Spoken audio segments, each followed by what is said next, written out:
Once upon a time, two friends joined forces to bring you the best in horror entertainment. Brian from the north, Tim from the south, each bringing their own unique perspective to the horror community.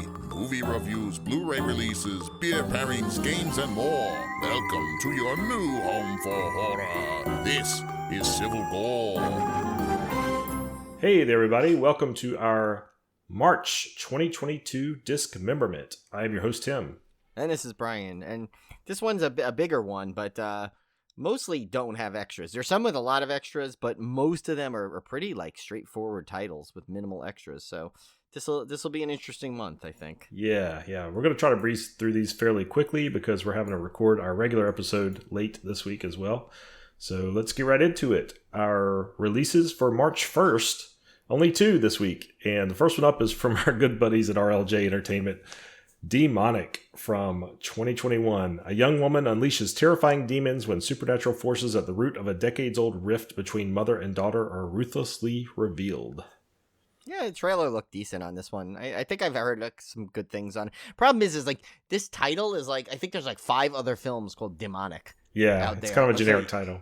Yeah, so you got to be careful with I think they need to start changing titles a little bit more. How many times do you demonic is I swear I think I found 3 right off the bat when I was searching. I know there's the one with oh my god, what's her name from Modern Family, but that one was and actually Sophie Dalla, who we had on the show, she was in that too. That was a pretty decent one. But yeah, so this one looks good too. So yeah, no extras here, which is kind of typical for RLJ. They tend to put out just kind of bare bones discs, which is not a knock against them. It's just they're more of that kind of publisher. Yeah, but they get it also the good thing out of that is you always get a good price point. Mm-hmm. Yeah, they're always very budget friendly. $12, $15 or something. So the next one is obviously our pick of the week, and this one is from Screen Media, and it's Stoker Hills from 2020. It says 3 college students filming a horror movie find themselves trapped in their own worst nightmare. Their only hope for survival is 2 detectives who find the camera they left behind. And it's got Tony Todd in it, so it's kind of cool. I couldn't tell if this is actually I don't think this is a true found footage, though. Yeah, I'm not sure about that. This is found footage or not. But Tony Todd, I'll watch anything with him in it. Doesn't matter. Yeah, anything with his voice in it. They just need to put his voice in. He doesn't even have to be in it. Yeah, his voice does. He'd be like the voice of the CGI ghost or whatever. I'd watch it. Yeah, has he even done any animated stuff? Has he been in any kind of animated features? Oh man, if he hasn't, he's missed his calling, man. Because he would be such a good voice actor. He's just got to do anything. Imagine him doing what was it? Hidden Valley Ranch. Yeah, it's good dressing. I like it. But we need to expand his career to everything. I think. Yeah, I'm sure he's not hurting, but I want him to be my Siri or on directions. Imagine that he's make a left. Wouldn't he be great? That would be great for a GPS. Sort of like that Morgan Freeman voice they did for GPS. That was great. So. All right, so just 2 releases for March 1st. Demonic from RLJ Entertainment, and our pick of the week, Stoker Hills from 2020. Yes. All right, moving on up to March 8th, kind of a mid-range week here. The first one up is from Massacre Video. Can't remember if we've had those before. I don't think so. I know this movie, from what based on this movie, if you've seen the trailer and you've read a little bit about it, I have to read you something about this, and I know this is a tease to the audience, but I'm not going to read this on air. But I need to read you something about this movie, Tim, when we're done. Okay. It's pretty epic. But based on this movie and the trailer, I don't think this is a production company that really we've probably ever done. They kind of do the more adult fare. Oh, I got you. Okay, well, this one is Hard Gore, if that tells you anything. From 1976, a nymphomaniac goes to a sanitarium in hopes of being cured. It turns out the sanitarium is a front for a satanic cult luring young women into a web of madness, torture, and sex. But mostly just sex. Yeah, and that's what I got at. I did see something, someone compared it to the uncut version of Caligula, which was, bad enough, in terms of, what it had in it, but then, how Bob Guccione got a hold of it. And then added all these hardcore sex scenes in it, just threw it in there. So you have these think about you had Peter O'Toole, Helen Mirren, Malcolm McDowell, the A-list actors in there, essentially with porn scenes interspersed in with the actual, which scenes were pretty graphic. I mean, it's about the old Roman times there. There was a lot of craziness going on. Caligula, the whole story was crazy. So that's what I think this is. I think there's a lot of that in it, and the trailer gives you pretty much more than a taste, I would say. Nice. Or maybe not so nice. Yeah, it depends what you're into. What you think is nice. Yeah. Right. Next one's pick of the week, so we'll skip to this one. Next one is from the Film Detective, and that's Monster from Green Hell. And it says, from the era of giant bugs and atomic testing comes this low-budget howler about mutant wasps. When scientists try and understand the effects of radiation on Earth creatures, the result brings them to an area of Africa known as Green Hell, where wasps have mutated into monsters. Why is every bad thing like green? It's Green Inferno, The Green Room. There's all these like movies where green is like become like a bad color. And this one, it's worth pointing out, it's from 1957, so this is the kind of movie you're getting. This is the old atomic bomb giant monster movie. I mean, those are fun though. I always enjoy those. I like them. Yeah, I used to love watching those as a kid. I would watch them now. So this one looks really fun. Has some special features on it here. It's got a brand new 4K restoration of the film. New Missouri Born, the films of Jim Davis. What was that not a set coming out that I have a feeling we're going to want at some point by Severed Films, right? Probably not the same Jim Davis from Garfield fame, I would assume. Probably not. Yeah, I don't think so. They don't mention anything about lasagna on here. So. But it says, an all-due career retrospective with author and film historian C. Courtney Joyner. Of course, we haven't heard from him in a while, but remember the first C also stands for Courtney, and he changed it to C not to sound pretentious because of his many titles. That's right. Unbeknownst to him, Tim, changing the first name to initial has become a symbol of pretension. But he's easygoing and laid back, but he always stumbles into sounding pretentious accidentally. So that should be a good retrospective to hear about Jim Davis. It's also got look at this. He lost his film historian. Yeah, that's why he didn't get highlighted in the rundown. An audio commentary with author Stephen R. Bissett. I guess either this was recorded before he became a film historian, or he was stripped of the title. That's the first. I think he's been stripped because wasn't he on here last time? I think last month he was on there. How does one get stripped of a film historian? I don't know. Do they say something that's so recent that it's like they're exiled from the rest of the film historian community? But I don't know. So we're not even going to discuss him any further. No. Poor guy. I hope you make it back. Maybe he's just on like a suspension. Like in the major leagues. Like he had drug use. You get suspended 60 games. Maybe he'll be back. I hope so. We'll have to keep an eye on him. It says, new, The Men Behind the Monsters, an essay by author Don Stradley featuring a full-color book. Very nice. Next up, again from RLJ Entertainment. Oh, by the way, I forgot to tell you guys this. I started sorting these by the publisher, so we're going to do like all the publishers together. Look at Tim being all fancy. Yeah, I decided to be a little fancy. He's going to go as T. Tim now. Yeah. Because he's going to have to be pretentious now. Getting a little more, at least a little more organized here. So the next two are from our friends at RLJ Entertainment. The first one up is Silent Night from last year, which sounds like probably another title that could be in a dozen movies, but... Well, without the deadly night, maybe it's okay. Yeah. This one's about Neil Simon and their boy Art, who are ready to... I almost read this as Neil Simon when you looked at this. 5 times I looked at this. I said, he's doing a horror play? What is this? Well, It's Nell Simon. He probably would have a boy named Art. That would just be perfect, right? Yeah, right. Nell Simon and their boy Art are ready to welcome friends and family for what promises to be a perfect Christmas gathering. Perfect except for one thing. Everyone is going to die. This one has Keira Knightley in it, which I'm a big Keira Knightley fan. Me too. I'll watch anything with her in it. So she's just like kind of like one of those actresses that just is very enjoyable. So it's so funny because what she started as like that, like literally like a small character in Phantom Menace. It's like, and she was just like the stand-in in the background. Yeah, she needed to be the Natalie Portman clone, basically. Yeah.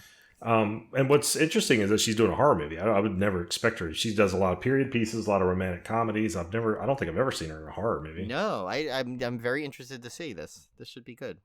Oh no, she did do The Hole. I think that's considered horror. Oh, okay. I think I could be wrong, but it's kind of creepy either way.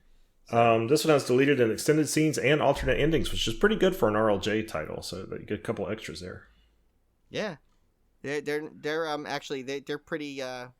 They sometimes surprise you. So all right, just to double check, it's listed as a drama, mystery, thriller, but it's one of those ones that probably could skew into horror. Some people might consider horror The Hole, but that was a pretty good one. Next one is RLJ, The Walking Dead, World Beyond Season 2. Is that another Walking Dead show? Yeah, it's another spinoff. About? I never watched it. I got so burned out on Walking Dead, I just stopped watching it as well. So much so that Tim brought no information on this. There's literally no information on this, no synopsis. Yeah. I figure if you watch Walking Dead World Beyond, you'll know what this is. Yeah. Season 2. So apparently it's Season 2. Yeah. Next up, we have from Well Go USA, The Legend of La Llorona. Another one. How many La Llorona? There's 2 in this dismemberment alone. Yeah, there's a ton of La Lloronas. I feel like the last year has been like the year of La Llorona. I can't even say it, La Llorona. Because there's a lot of versions of this, but I have to say this one looks good. But... Yeah, this one does look good. A young family vacationing in Mexico is terrorized by La Llorona, the unrelenting spirit local legend holds responsible for numerous missing children. When she finally kidnaps the child, his parents will stop at nothing to get him back. It's like a Danny Trejo version of La Llorona, so you know it's going to be good. Oh, Someone's going to get their ass kicked. Yeah, he's bringing out the machete. Yeah, so this should be... I want to watch that alone. I swear, he does everything. He's got a donut place. He's got a taco place in L.A. He's got, like, stuff all over the place. Yeah, he's awesome. He's in everything. And it all looks... And it's all good. Yeah, no extras on this one either. So yeah, but the extra will be just the joy and privilege you get of having a Danny Trejo movie. That's right. That's all you need. Next one is Magnolia Pictures, and that one is Agnes from 2021. It says, rumors of a demonic possession at a religious convent prompts a church investigation into the strange goings-on amongst its nuns. I hope there's no nonsense. I added that. That wasn't there, of course. It says, a disaffected priest and his neophyte are confronted with temptation, bloodshed, and a crisis of faith. But this one actually looks really good. Yeah. This one looks like a really cool one. I hope this comes to Shudder. This looks like a Shudder one that it would come to. But I'm always up for some good nunsploitation. Yeah. Tim will definitely not have none of that. No, that's right. Okay, I love nunsploitation. You could almost say it's a habit. Oh, you knew that was coming. You guys had to get the habit joke. You had to get the habit joke. That's like require none pun requirement 101. Yeah, definitely. Okay, now sit back for this one that Tim's going to read you, because this is basically, he's going to tell you the entire movie. Oh yeah, here we go. These are always fun. So this is from Rising Sun Media. It's called Tuft Land. Tuft Land. Tuft Land. From 2017. I don't know, what kind of voice should I read this in, Brian? I mean, what is this? I think it might be is it German or... Finnish? Finnish, it could be, yeah. But don't finish too soon. We'll just read this from start to finish. Okay. Yeah, there you go. I don't know how to do a Finnish accent, so I'm not going to try. That's okay. Headstrong textile student Irina finds herself stuck in the modern rat race. Her abusive relationship is finished, her studies leave her unfulfilled, and her summer job has just been canceled. Out of the blue, Irina receives a mysterious letter including an unexpected offer for a different summer job, this one from the old textile plant in the secluded and self-sufficient village of Krisia. Yeah. Willing to take a break from her everyday life in order to overcome her problems at home, and despite her sister's wishes and warnings, Irina accepts the offer and finds her way to Krisia on a beautiful summer day. Her reception by the offbeat villagers is warm and heartfelt, although Irina quickly realizes how different their way of life is. This sounds like Midsummer. Yeah, I saw the trailer. It's very Midsummer-esque. She befriends Maria, who introduces Irina to the conventions and habits of the textile plant and to the hillbilly locals of Krisia. As good to know that there's also hillbillies in Finland. It's like Wrong Turn meets Midsummer. As Irina becomes accustomed to the routines of their mostly female village, she begins to question whether her fellow villagers are as harmless as they appear. Finding herself alone deep within the Finnish backwoods, Irina desperately attempts to uncover the mysteries of this small town before it's too late. 2 comments. One, I did not know the Finnish had a backwoods. And second, what only horror movies seriously could make any profession have issues? Like literally the textiles? Like is that a industry that has like a lot of problems in it? The textile industry is always so. Is it? Okay. Yeah. I'm gonna say I don't know much about textiles. So I just got it. I walked into that one. I'm like really like trying to get an answer here, but yeah. Oh my gosh. That was a good one though. I like that one. Yeah, too. Thank you. So extras here. We got a behind the scenes featurette and trailers. I'm not used to having extras on these discs this month for some reason. No, because there's hardly any. It's weird. All right, so Brian's up with our pick of the week. Yes. And this is a good one. This is a really good one. There's a regular version that came out that I wanted to get. I never got it, so I'm probably just get this 4K one. It's Synapse Films, and that's Phenomena in 4K, 1985. That's a Jennifer Connelly. This is like the Muppet Show. Phenomena. Phenomena. We need to Cone to sing that because that's his favorite thing. Is the phenomena. So it says, a young girl at a boarding school has telepathic power to control insects. Can her usual capability help solve a string of murders, Tim? I don't know. This is prime Jennifer Connelly. Yes. Like in her Labyrinth prime. Yeah, exactly. That's kind of about the age she was here. It's an interesting movie. It's a very interesting movie. Yeah, no, I haven't seen it in a long time. There's a lot of versions of this, too, so depending on which streaming service you see.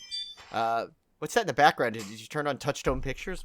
That was my Ring thing, my Ring doorbell. It chimes magically, like you're being visited by the Tooth Fairy or something. Or Touchstone Pictures represents it. That's what sounds like the beginning of like the movie, especially Ernest Saves Christmas. But anyway, yeah. So this one has a lot of versions. Like I think like most of the time you get the shortcut one, but there's a long one. So anyway, so the new 4K restoration. It says the original 116-minute Italian version, the 110-minute international English version, and the 83-minute U.S. Creepers version from the original camera negatives by Arrow Films. I think you usually get the 110-minute one. I think that's about what you usually get. I don't know why they cut. What else did they cut out? That's a ton to cut from 110 to 83. Yeah. But anyway, it is a solid movie. Comes with a limited edition slipcase packaging designed by artist Wes Benscoter. That's a cool name. That is a cool name. Hello, Mr. Ben Scota. How are you? You know, you can tell like he's like got like that hearty greeting like everyone gives him. Reversible sleeve artwork, collector's booklet featuring liner notes from Michael J. Coven, Rachel Nisbet, and Leonard Jacobs. One of them is a film historian, I think. I think we couldn't tell, but he's Coven. We've already done that. He's like basically runs the whole Martin Cove fan club. That's right. That's right. But he's not listed as a film historian here, so they're trying to trick us. I'm being strict. Yeah. Like you don't get highlighted if you're not listed as a film historian. Do you think that maybe the film historian community has now banded together to kind of strip themselves of the title? Because they heard our podcast, probably. Yeah, to kind of go like to lay low for a month. But because imagine all the questions they get asked if someone actually takes our descriptions as gospel somehow. That's gotta be interesting. What do you mean you like tea? You know? Okay. Fold out poster. It has a set of lobby cards and reproduction art cards. Now here, that's all the physical thrills you get of this. But here's all the other stuff. So disc 1 is the Italian version. It's got audio commentary by Troy Howarth, author of Murder by Design, The Unsane Cinema of Dario Argento, and of course we know Troy Howarth.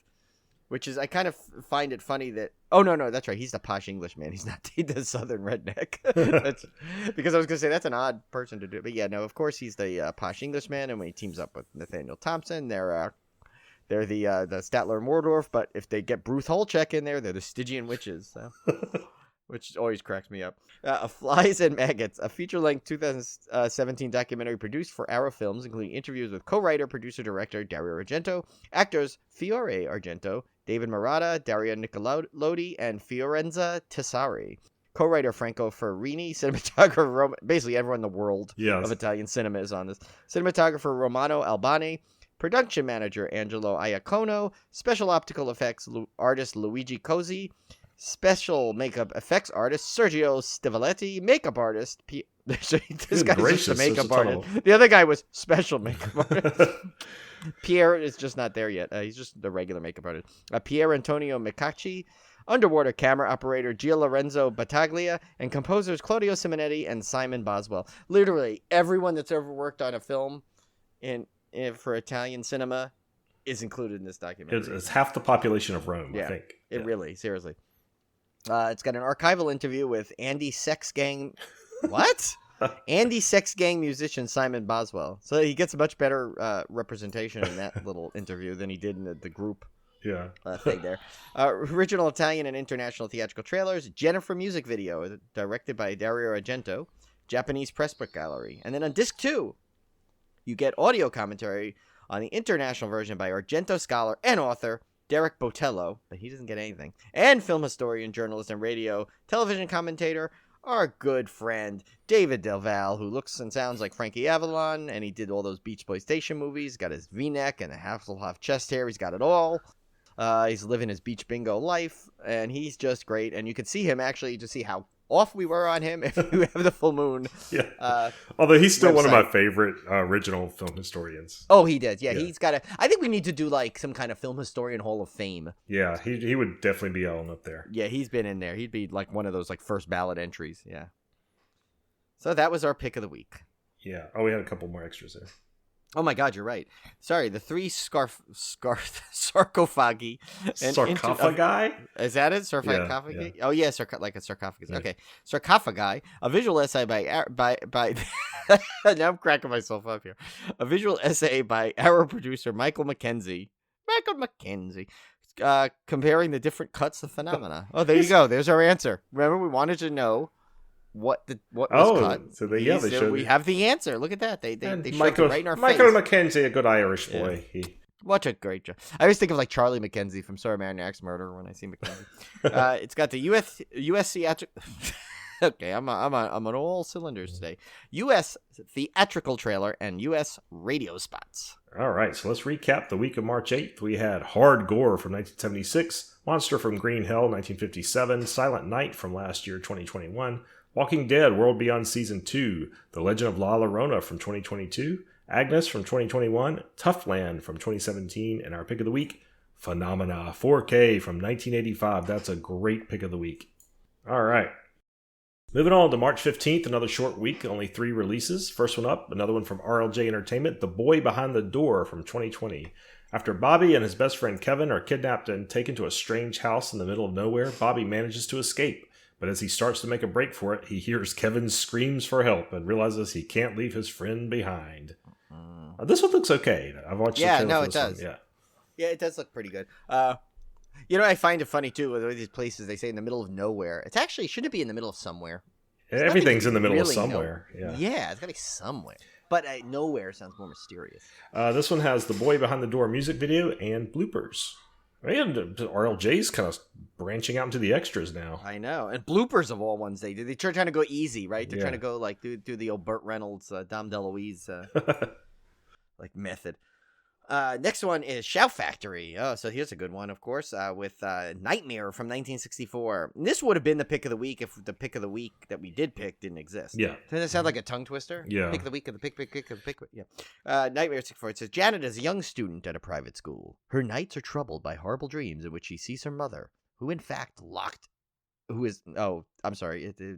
it went to the edge there. It says, is in fact locked in an insane asylum, haunting her. Expelled because of her persistent nightmares, Janet is sent home where the nightmares continue. So you could get thrown out now of a private school for having nightmares? I guess it depends on how disruptive you are during your sleep. But still, wouldn't you try and get help? So sorry, we're sending your daughter home. She has nightmares. Sorry. Boy, what a lackluster school that is. Anyway, it says the trailer was good, though. It was kind of a cool one. It says new 2K restoration of the film from the Interpositive. New audio commentary with film historian Bruce Hallenbeck. And, of course, he somehow was grandfathered in. I don't know how. I thought he came later. No, he must have got lazy. Yeah. Did we get lazy with him or something? I don't know. I think he must have been one of the first, though. Yeah, maybe. I don't know. Some of them start to blend together here. Of course, new Sleepless Nights, an interview with author, film historian Kim Newman. I think she was grandfathered in, right? That's a guy. Damn it! Why do I get him?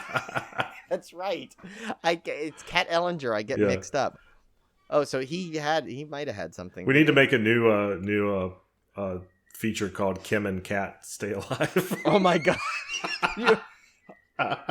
Oh my god! So we need to get Kim and Kat to help us with it. Yes, it's something. We're very They'd probably confused. be cool like that. Of course, they'd have to like realize putting their reputation on the line here for to pretend they don't know what they're talking about, but which we know they do. So they know people. They wouldn't make up stories like we do. So I don't know what we're gonna do. Hopefully, we'll just convince them to for a fun little joke one day. And by the way, I don't know if you've been listening. They're doing. I'm so excited. Their next episode is "Tigers Are Not Afraid." So I can't wait to hear that because it's one of my favorite films. So and they just you know, I mean, I always want to give them a shout out when we bring them up, because they really are just two of the best people we know in the world of horror and podcasting. And they become good friends, and they're just awesome. So go listen to them too when you're not listening to us. But you can listen to us both, you know, or talk to Cody, because she's like got the Rolodex of podcasting, and she knows everything about every podcast. We actually have what did we decide we were going to do for her? Like, we were going to give her like this new task. Remember, we decided, because she knows so much and helps every podcast out. Yeah, like the tome of knowledge. Yeah, but like she should have her own site. Like, you just go to her for like podcast knowledge, because she's the best. I mean, she's the one that's literally saving us, where I can like refer to see how off I was and the mistake I made with the film historians. But Kim Newman, so he still has no impression though. No. But just we found out that he's just a terrible neighbor to Barry Foshaw. That's all that he's got going for him there. So then we have a new Slice and Fright, an interview with author film historian Jonathan Rigby. Of course, is related to Kathy Rigby, the famous Olympian and Peter Pan portrayer. However, that is where the similarities end, because Jonathan hates gymnastics and Peter Pan. New Reliving the Nightmare, including interviews with actress Julie Samuel, continuity person Pauline Wise, and focus puller Jeff Glover. What is a focus puller? He pulls the focus. Off of the movie? I don't. I guess. Off of a distraction? What is he? Or is he literally like pull focus on the camera? Like, they use some archaic camera that needs like a person to just pull the focus? I don't know. That's a new one, I think. I gotta find out about that. It's a nightmare in the making, including interviews with actress Jenny Linden, writer Jimmy Sangster, and art director Don Mingay, hosted by author Wayne Kinsey. Jenny Linden remembers the full interview with actress Jenny Linden, so I guess what you didn't get in the first interview, you get now. Okay, so here's a doozy. Now, bear with me on this one. Tim, sit back and enjoy this one. Gosh. So this is Madhouse. Inside Hammer Nightmares, featuring interviews with film historians Jonathan Rigby, Kevin Lyons, Alan Barnes, and John J. Johnson. Oh, God. So now, of course, we just mentioned Jonathan Rigby, so we know who he is. But I had to go through some deep research to find out about everyone else. And that's Kevin Lyons first, hosted a movie review show in college on the campus radio station called Inside the Lion's Den. And also a fun fact, he is indeed the heir to the Lyons restaurant chain. I don't know if you ever eat there. Fine establishments. They're like a Denny's. I've never heard of it. Oh, yeah, they're in California. They're really good. I don't know if they're still around. I haven't seen them in a while, but they were a great late-night spot, middle of the night. Oh, yeah. 24-hour kind of dinery place. Really good. Then Alan Barnes, and he's got an interesting criteria of things here. He says also owns a country western bar in town called the Barnes Door, where every cocktail is named after a western movie or character. The Shane is one of the most popular orders, Tim. Nice. In case you wanted to know what to order. I would actually go to that. I know you got, but I want you to. I don't want you to go in like a newbie. You know, I want you to go in like you know the place. You know. And then there's of course John J. Johnson. The middle J stands for Giacomo. It says also an interesting similarity to another famous triple J, J. Jonah Jameson. He quite dislikes Spider-Man. And then in another interesting fact, when all four of these historians get together to golf, John insists they are called the Fantastic Four, F-O-R-E. So. So. That's pretty good. Yeah. So, Cody, I apologize for the carpal tunnel you will now probably get trying to write that into the tome. But, yeah. Poor Tim. I think I exhausted Tim. He's done. Oh, no, we got two more. Two more? Oh, two more. Yes, two more features. Yes. A theatrical trailer and a still gallery. All right. So that brings us to our pick of the week. This is amazing. I have to double, triple dip on this. I think I have two versions, but I might need to get this one. Yeah, this is an American Werewolf in London 4K coming in from Arrow. Really nice collector's edition. Of course, it's the tale of a tourist from the U.S. whose stay in London is disrupted when, after being bitten by a wolf, he turns into a werewolf. And you haven't seen this one, man. This is one of the all-time greats. Oh, yeah. This is legendary in the world of horror for many reasons. The effects alone were, like, legendary. Because didn't this get the first... This became just known for its practical effects of that werewolf transformation. I don't know that transformation has ever been topped in any werewolf movie. And this is from, an 80s film, 1981. Yeah, because even the digital effects transformation just looked like a digital transformation. It almost looked too good. This you could actually see the pain and the stretching of the skin. And this is just, if you have not seen this, anyone or any kind of budding special effects artist who wants inspiration, go just watch that scene. Yeah, it's amazing. All right, so what we got here for extras? We got new 4K restoration of the film from the original camera negative, audio commentary by Beware the Moon filmmaker Paul Davis, audio commentary by actors David Naughton and Griffin Dunn, Mark of the Beast: The Legacy of the Universal Werewolf, a feature length now documentary by filmmaker Daniel Griffith featuring interviews with John Landis, David Naughton, Joe Dante, and more. An American filmmaker in London, an interview with John Landis in which he reflects on British cinema and his time working in Britain. I think he's a Jew. The Werewolf Secret. A video essay. Yeah. Or like, what did they call Eli Roth? Like the Bear Jew? Yeah, the Bear Jew. Inglourious Bastard, which I love. That was just on today. I just watched cracks that me earlier up every today. time. That's one of my favorite movies ever. I think he's a Jew, The Werewolf Secret, a video essay by filmmaker John Spira, Elstree, 1976, about how Landis' film explores Jewish identity. The Werewolf's Call, Corin Hardy, director of The Hallow and the Nun, chats with writer Simon Ward about their formative experiences with Landis' film. Wares of the Wolf, a featurette in which SFX artists Dan Martin and Tim Laws of Prop Store look at some of the original costumes and special effects artifacts from the film. Beware the Moon, Paul Davis's acclaimed feature-length exploration of Landis' film, which boasts... Oh my God, another feature-length. Which boasts extensive cast and crew interviews. An American Werewolf in Bob's Basement and Causing a Disturbance, Piccadilly Revisited, two 2008 featurettes filmed by Paul Davis. Making an American Werewolf in London, a short archival featurette on the film's production. An interview with John Landis, a lengthy archival interview with the director about the film. Makeup artist Rick Baker on An American Werewolf in London. The legendary makeup artist discusses his work on the film. That would be awesome. Well, yeah, I mean, because think about it, he was the first to win that Oscar. Yeah, because they made it that year, and it's like, what a year to get a makeup effects award. You know, it's like that revolutionized it. I Walked with a Werewolf, an archival interview with Rick Baker about Universal Horror and its legacy of Wolfman films. Casting of the Hand, archival footage from Rick Baker's workshop showing the casting of David Naughton's hand. Outtakes, storyboards, featurette, original trailer and teaser plus TV and radio spots, extensive image gallery featuring over 200 stills, posters, and other ephemera. Reversible sleeve featuring original poster art and artwork by Graham Humphreys, double-sided fold-out poster, 6 double-sided postcard-sized lobby card reproductions, and a limited edition 60-page perfect bound book featuring new writing by Craig Ian Mann and Simon Ward, archival articles, and original interviews. Crazily, it's come in a crate? Yeah, crazily packed disc. So again, for the week of March 15th, we had The Boy Behind the Door from 2020, Nightmare from 1964, which is still a great runner-up pick for Pick of the Week. And then An American Werewolf in London 4K, our Pick of the Week from Arrow. But you could see why. I mean, it really, it deserves that Pick of the Week. All right, bring us to March 22nd. And the first one up here is a release from VCI. And this is a Mexican horror classics double feature. And this includes The Body Snatcher from 1957 and The Scapular from 1968. The story takes place during the Mexican Revolution. A dying woman sends to call the priest of the town to confess that she has a scapular, I don't know what that is, with the power to protect the life of whoever owns it, leaving him impressed, while she on her deathbed begins to tell him some of the stories where the scapular has been present. This scapular saved the lives of his children. I feel like that's like a scene, like if something like Billy Madison was in there, go spacular or no scapular, more like crapular. Yeah, I don't know what that is. I'll have to look that up. But I will tell you what it is. I just looked it up for you. Okay. The scapular is a Western Christian garment suspended from the shoulders. There are two types of scapulars, the monastic and devotional scapular. Although both forms may simply be referred to as scapular, as an object of popular piety, it serves to remind the wearers of their commitment to live a Christian life. Ah. So I guess, they kind of hold it. It looks like, if you look at it, it looks like a necklace, something you wear around there, or what they said, I guess around the shoulders. But it's kind of like a little like square.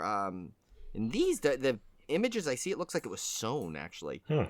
So anyway, so it has words on it. It has images, and so it seems like it's some very religious artifact that I guess they use to feel safe. You know, they use it for protection. So cool, very interesting. You learn everything on Civil Gore. Yeah, no extras on this one that I could find at the time of the publishing. Although I think the first 25 orders I'll get a free scapular. Yeah. Oh, by the way, I forgot to mention that this week they are re-releasing that Daughters of Darkness disc that I really wanted. It was really pricey though for a single movie. It was about $45. But they're releasing a standard edition 1-disc set, which may be a little more affordable if you're looking for that one. That's a great disc, though. Okay, the next one is from Powerhouse Films, and that's The Phantom of the Monastery, 1934. It was Alfonso, Eduardo, and Eduardo's wife, Christina. Get lost when visiting a forest. A strange monk finds them and takes them to an ancient convent. There, the three friends suffer personality changes, but especially Christina, who tries to seduce Alfonso in a strange coincidence to a story told by an old monk. After some efforts to escape, Alfonso is trapped inside a jail, and more strange, macabre situations happening. I can't really tell what's going on with this trailer, though. There's those 1930s trailers, though, or weird trailers anyway. Rare you get one that kind of makes sense. But anyway, so it's a new 4K restoration for the original negative by the UCLA Film and Television Archives in collaboration with the Film Foundation's World Cinema Project. Video appreciation by Abraham Castillo Flores, head programmer of Mexico's Morbido Fest 2022. That sounds like some cool horror festival or something. That sounds neat. Yeah, it does sound cool. Limited edition. That's what actually one thing I would love to do. I'd love to one day get to go in person to one of those foreign film festivals. Yeah, that'd be like fun. In another country. That'd be really cool. Limited edition exclusive booklet featuring a new essay by Maricruz Castro Recalde, an archival piece by screenwriter Juan Bustillo Oro, archival articles on the film's production and promotion, an overview of the restoration process, and an overview of contemporary critical responses. Very a lot nice. of like interpretations on this this thing. A lot of like critique. Yeah, interesting. Powerhouse Films comes up with another one here. This is our second of our La Llorona films, but this one's from 1933. So they were making. Can I ask a quick question? How we need to get Jeff Whitmire on this for La Llorona. Yes, that one just writes itself.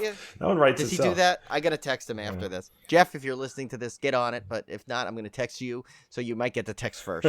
But if that has not been in your head yet, I don't know how it shouldn't be. But yeah, that's one you need to write. Yeah, 1933. I didn't know they were making those back then, but this is this is an interesting synopsis here. Not just the first horror film on the crying woman, aka La Llorona legend, but also Mexico's first horror film. Wow. A woman neglected by her husband that pays more attention to the two sons than she, so out of a blind passion-filled rage, she drowns her two children. She then kills herself but couldn't escape the horrors of what she did. She is trapped between life and death, crying out for her children. As a ghost, she searches for the sons she drowned, unable to escape from earth to heaven until she finds them.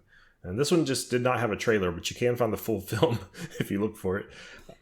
Multiple times I found the film. Yeah, full film. Has a new restoration from the only surviving film element, La Llorona Behind the Scenes, 2021 documentary by Viviana Garcia Besney, the producer's great-granddaughter, relaying a personal history of the film. Video appreciation by Abraham Castillo Flores, head programmer of Mexico's Morbido Fest, and limited edition exclusive booklet featuring a new essay by Emily Mason-Cup, Peter Conheim on the restoration process, new and archival writing on the film, and an overview of contemporary critical responses. So it seems like this Powerhouse Films is featuring on 1930s Mexican cinema. Yeah. Which is, I'm sure it's a very, there's obviously some kind of significance to that time period for them. So that's pretty good. That I like when companies will kind of segment a really finite type of genre, Yeah, because cool. Nowadays with the technology you can restore it, so it's great. Next one is Ronin Flicks. I don't know if we had them before, but anyway, it's from the 1998 Modern Vampires, which totally looks like an 80s film. If you look at the trailer, it doesn't look so modern. Yeah, definitely not. A vampire hunter hires a Los Angeles gang to help him stalk and destroy the undead.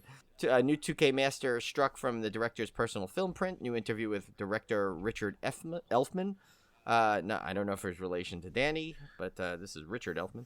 Audio commentary with director Richard Elfman and actor Casper Van Dien, of course, from Starship Troopers fame. Behind the scenes featurette and theatrical trailer. All right. Well, that brings us to our pick of the week. And this one is from MVD Visual. And Brian had to pick this one. I think he was kind of obligated because it's called Brian Loves You. But spelled wrong. Yeah, spelled wrong. This one was from 2008. In the early 90s, a 32-year-old psychotherapist began to suspect that his small Arizona community was being taken over by a homicidal religious cult known as the Bryans. His entire ordeal was captured Much closer than you think, Tim.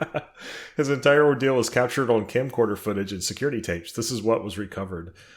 So this one has I guess apparently has George Wendt. Yeah, but it's weird. It's like VHS home movie George Wendt. It seems odd to see him kind of walking around like that. Well, there's several reasons why this was our pick of the week, though. We got a new 2022 audio commentary with writer, producer, director Seth Landau, 2008 commentary with writer, producer, director Seth Landau, cast and crew along with Joe Blow writer, critic James Oster, Elisa Dowling, and professor religious expert Dr. Philip Baker. But you have a new interview with star George Wendt, a new interview with star and someone we met and was super nice in person, Tiffany Shepis.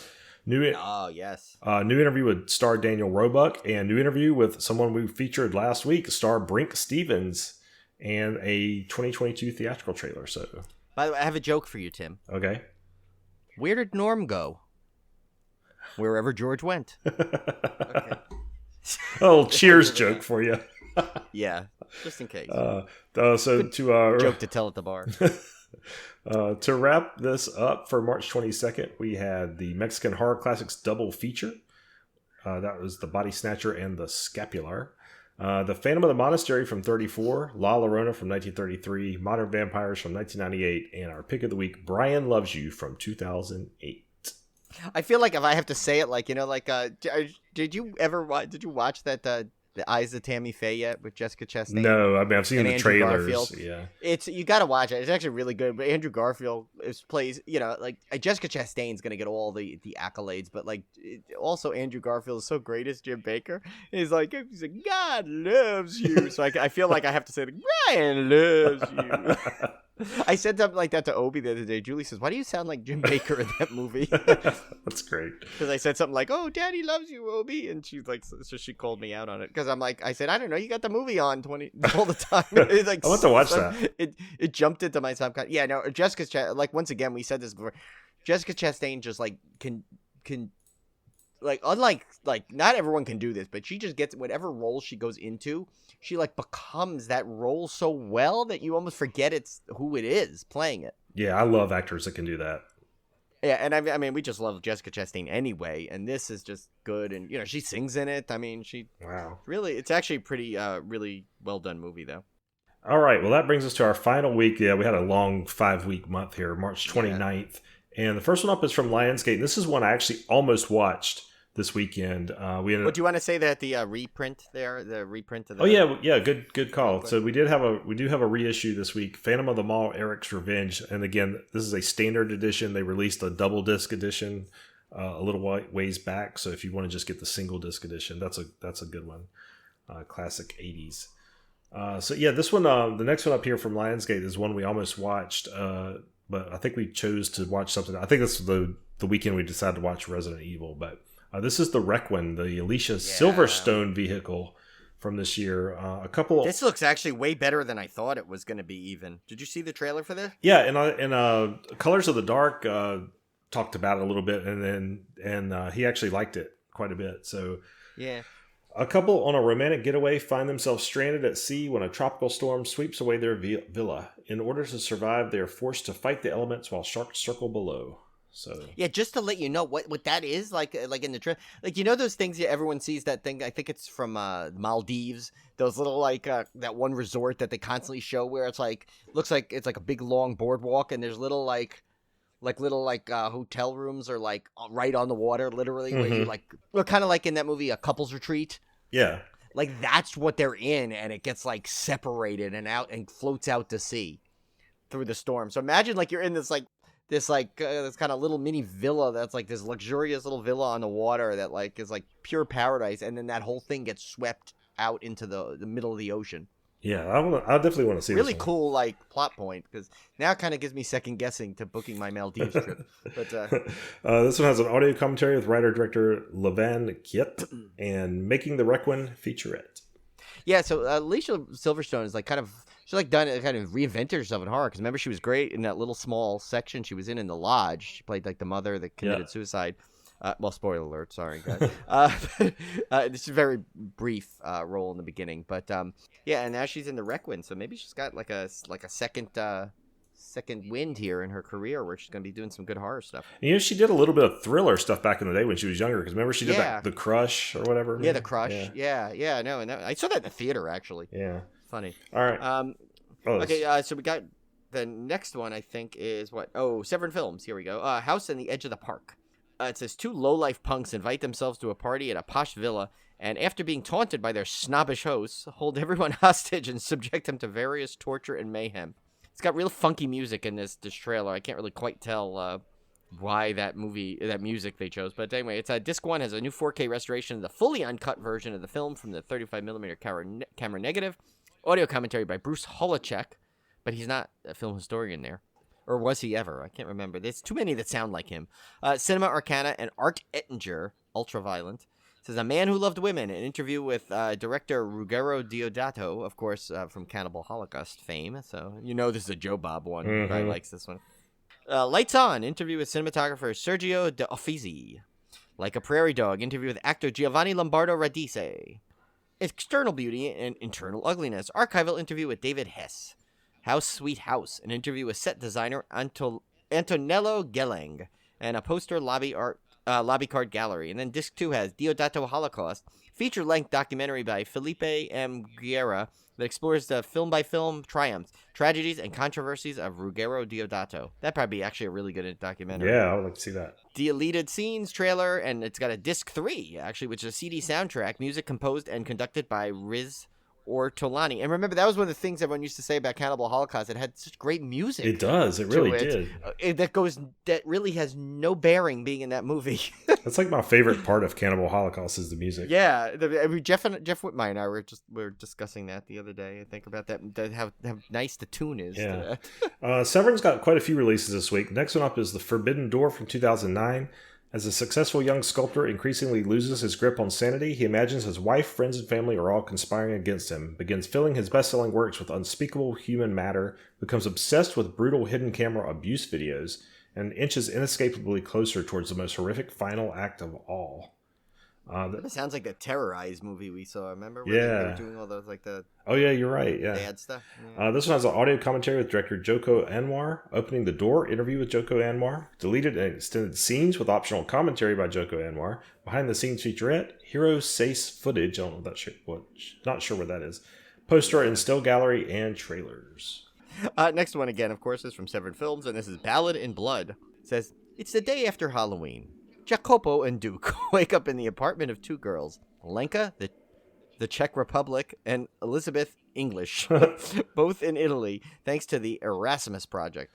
The dawn of that new day brings it with a big problem, Tim. Uh-oh. Elizabeth died. Oops. Elizabeth died. That's not so good. She was the English one. We wouldn't be able to understand if they was talking their native tongue. She'd be the one that could translate for us. But anyway, she died. But there's more, because none of the 3 remember what happened. It says neither James nor Duke nor Lenka remember what happened that night. So it's kind of like a Severin Films version of The Hangover. It says there's lots of boob in this trailer, by the way. It should be called Ballad of Boob. Really, it's like, if you see this trailer, it's like constantly the same topless woman throughout. This is the day after interview with writer-director, or director-writer, depending on how you want to read that, Ruggero Deodato. So it's another one of his film. You know, can you imagine they do a box set of him? Oh my gosh. It's Severin. Yeah. That's 2 now. They could. I keep an eye on Severin here. Like, I could see them doing like a massive box set of Ruggero Deodato. Oh my God. Imagine that. Could have some Joe Bob stuff on it.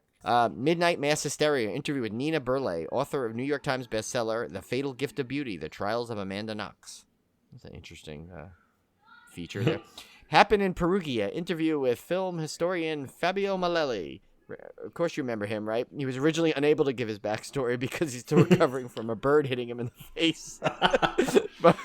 but we later learned from the others that before he became a film historian, he was a candy confectioner's apprentice when he was a young lad, and secretly created his own candy called Malele Pops. I forgot about him.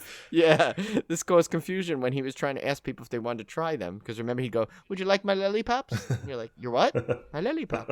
So yeah, that has to be probably the most obscure backstory out of all the ones we have. That's just like the fact that he went from like being hit in the face with a bird, and then to become a confectioner's apprentice. That's a long journey. Things to do in Perugia when you're dead. Interview with actress Noemi Smora. A maestro at work. Interview with executive producer Raffaele Mertes. And behind the scenes and some trailers. Next up is one I actually really liked. Severin Yeah. Films' Mary Shelley's Frankenstein 4K from 1994. Of course, this is where Robert De Niro, plays the creature. In this epic and romantic new version of the classic film, the creature, Robert De Niro, is driven to revenge when his master rejects him after giving him life. This one has a new 4K restoration of the film from the original camera negative by Sony Pictures Entertainment. Brand new audio commentary by film historians Michael Brook and Johnny Maines. Are these guys new? These must be. They new. are. So Michael Brook goes by his middle name because his first name was Donald, and he got tired of the nickname Donnybrook every time he shouted. Caused a scuffle, because he didn't want to cause a Donnybrook. I love that word, Donnybrook. I don't know what's wrong with me here with it. And then Johnny Maines, he once had a segment on a local talk show called The Maines Course, where he spoke only about the best appetizers in town. One day, while reviewing the local pub's world-famous potato skins, he decided he'd much rather be a film historian. Nice. So, yeah. And by the way, I really think this movie would have been even better if it was the monster playing De Niro, like imagine like the Frankenstein monster that they created, and he just became Roger De Niro instead. Like, that'd be great. You looking at me? Like all that. Wouldn't that be great? You look at me. Yeah, that's right. He'd have to do it in that voice. He goes, "You talking to me?" Nipples too, Renfield. Can you? Oh no, Renfield's for Dracula. I have. What was it? Victor Frankenstein. Yeah, Victor Frankenstein. Oh, it was Victor. So you can imagine. He goes, "I have nipples, Victor. Can you milk me?" Oh, that's great. This has a brand new interview with composer Patrick Doyle, brand new interview with costumer designer James Atchison, a brand new interview with makeup designer Daniel Parker, Mary Shelley and the Creation of a Monster, a brand new documentary featurette on the origins and evolution of the Frankenstein story featuring Gothic specialist David Peary, Jonathan Rigby, and Stephen Volk. Dissecting Mary Shelley's Frankenstein, a brand new featurette with David Peary, Jonathan Rigby, and Stephen Volk on the differences between the novel and Kenneth Branagh's screen adaptation. Frankenstein, a liberal adaptation from Mrs. Shelley's famous story for Edison Production 1910. The first screen adaptation of Shelley's story in a 2K restoration by the Library of Congress, music by Donald Sosin. I've actually seen that one. Original trailers, reversible sleeve featuring original and newly commissioned artwork by Laz Marquez, and first pressing only, illustrated collector's booklet featuring new writing by John Towson and Amy C. Chambers. That's a good disc. That could have been a pick of the week on any other week. Oh yeah, no, there's a lot of stuff on there too. Okay, it says, the next one is Shout Factory's On the Third Day, 2021. It says, Cecilia and her son Martin have a car accident. On the third day after the crash, she wanders by herself on a lonely route, and there is no clue of her son. She can't remember what happened during this time, and she is desperately looking for her son. On her quest, she finds coincidences with her case and other police files, which seems to be acts of brutal hunting. The circle goes round, and Cecilia will end up facing a religious man who is responsible of this slaughter. For her, he is the lunatic. For him, Cecilia is the enemy. So it's a really creepy trailer, though. Yeah, so it looks kind of cool. Just a bare bones from Shout Factory this time, but they kind of do that with sometimes with newer titles that they release. There's just no extras there. All right, next up from Culture Shock releasing The American Scream from 1988.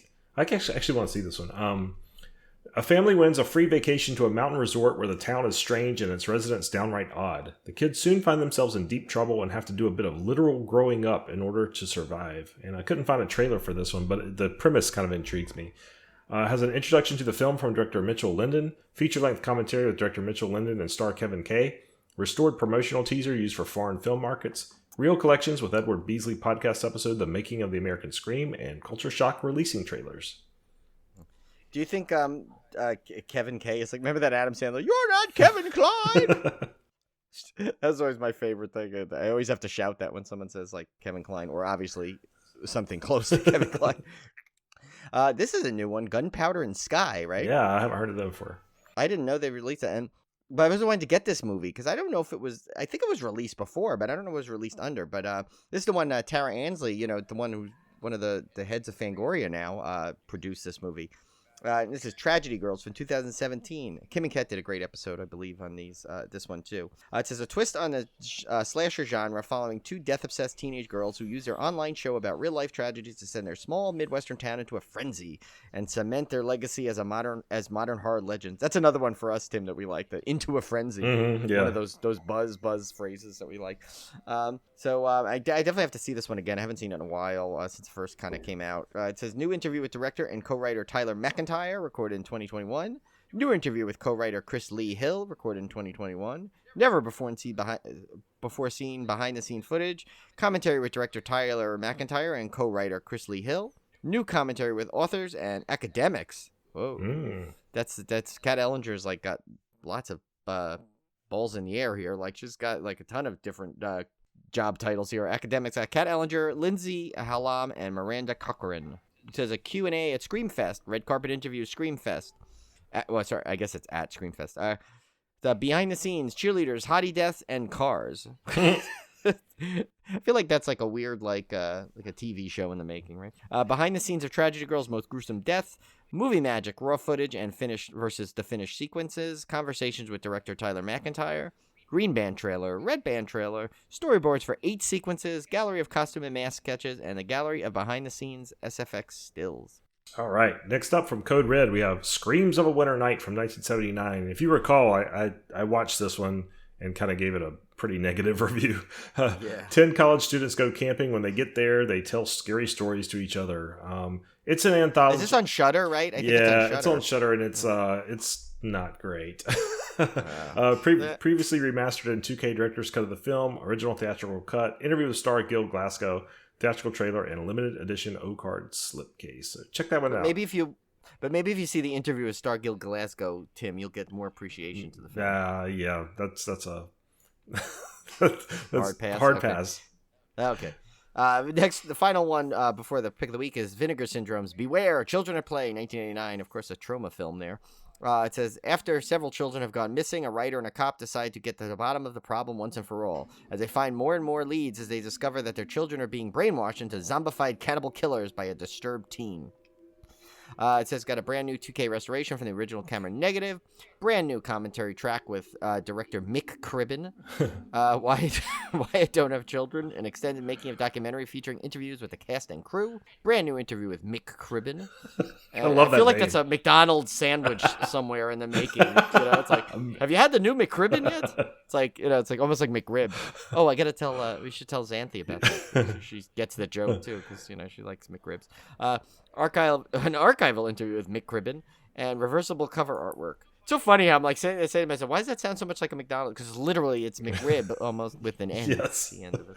All right, so that brings us to our pick of the week. This one is from Vinegar Syndrome, and this is Flesh for Frankenstein 4K. I think this is also known as Andy Warhol's Frankenstein.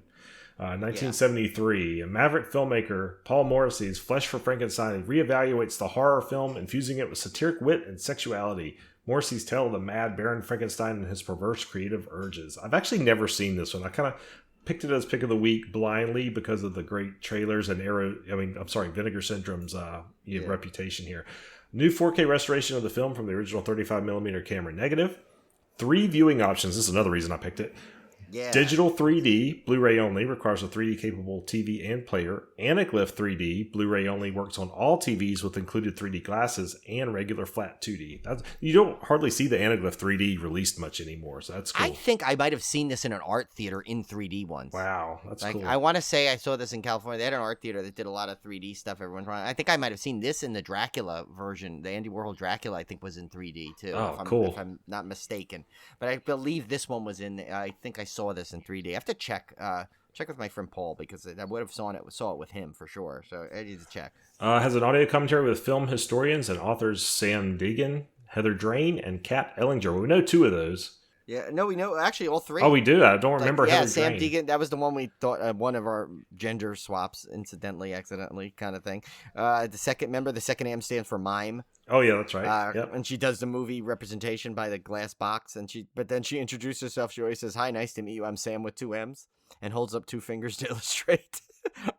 But when she teams up with Kat Ellinger, the second M stands for magical. Then Kat Ellinger, of course, grandfathered in, but when she teams up with others, she brings the magic. And then Heather Drain, remember, she teams up with Kat Ellinger for the Hell's Bells podcast. Oh. So she also has her own side gig where she discusses careers that have faltered and she calls it down the drain. I forgot about her. Trans, Human Flesh and Blood, an archival interview with writer-director Paul Morrissey. The Ecstasy of Frankenstein, an interview with actor Udo Kier. In the Flesh, an interview with actor Joe D'Alessandro. Dimension and Fear, an interview with producer Andrew Brownsberg. Andy's Shadow, an interview with film historian and author Stephen Thrower. He got his film historian title back, though. He did. He got it clear. Yeah. He's was once a guest on Fowler and Pratt. How about that?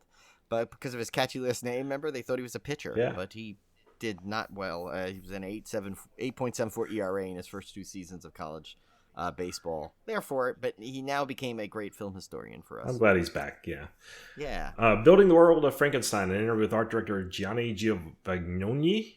Right, butchered that. You were as good as like Brad Pitt in the end of Inglourious Bastards. Galorma. Or like John Travolta Galorma. pronouncing what's her name at the Oscars. Don't say a Adine Kazim. Yeah, Adine Kazim or whatever he called her. Yeah. Don't say a word. An interview with actress Leo Bosizio. Feed My Frankenstein. An interview with assistant director Paolo Pietrangeli. Original theatrical trailer, radio spots, promotional still gallery, audio recollections with Paul Morrissey, screen test footage with Paul Morrissey, raw Q&A footage from 2012 with Paul Morrissey, and reversible cover artwork. So basically the disc of Paul Morrissey. Yeah. So to wrap up, March 29th in the month of March, we had The Requiem from 2022, Alicia Silverstone, House on the Edge of the Park, 1980, Forbidden Door from 2009, Ballad in Blood from 2017, Mary Shelley's Frankenstein 4K 94, which I would recommend as a runner-up pick of the week.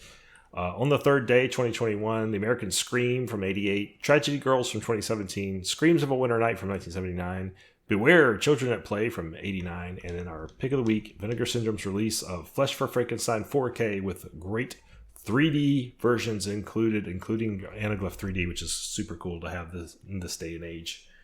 Yeah, I might need to get that just for the fact that it has the 3D thing with it. Yeah, that's pretty cool. So that wraps up our titles for March. We will see you back here next month with our April releases. Yes, enjoy.